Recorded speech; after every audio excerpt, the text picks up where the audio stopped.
did The Hangover need to be a film series? I mean, much as I like the first Hangover film that came out in 2009, you know, the story of four friends go to Las Vegas for a bachelor party because one of their friends is getting married and they have one crazy night. They wake up in the hotel room, not remembering what happened the night before, and craziness ensues. And the groom disappears, so it becomes one big misadventure trying to find him. I liked the movie. It was laugh out loud funny. It had this funny, dark edginess to it, which made it all more enjoyable. And I was generally surprised when I found out there was going to be a sequel. I mean, wow, a sequel to this? Why? Is this just a desperate attempt to make money? How are you going to top this? I wonder. I like the four leads. They looked like they were having the best time of their lives. But can I say the same for Hangover Part 2? Well, the movie is a rehash of the first one, except the difference is instead of Las Vegas, it's in Bangkok. And with some minor differences, it suffers from the tip of what sequels suffer from, you know, being like the original, like a rehash. But I won't lie, I thought it was just as funny as the first. As much as of a copy it was of the first, it was funny. It just looked like it was just as much a fun ride as it was the first one.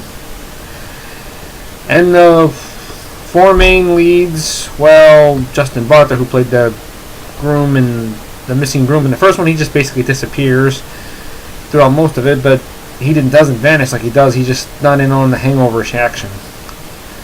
So I enjoyed this film. And there was going to be a third one, Hangover Part 3. And this movie goes in a very different route. This movie was not funny. Not funny at all. It goes for more dark seriousness to it. Okay, I'm going to say this.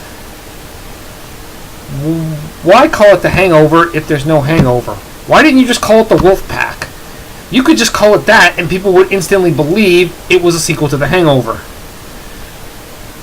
Now, don't get me wrong, I like the idea this movie tried to go in a different direction and not try to be a rehash of Part 1 and Part 2, but it did it quite bad.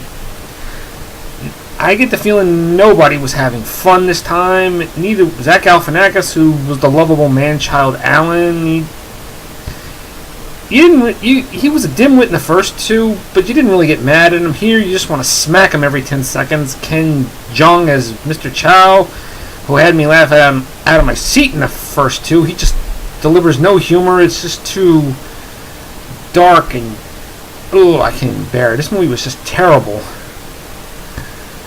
And that's what I mean. This movie really needed to be a franchise. Was this just a desperate attempt to make money?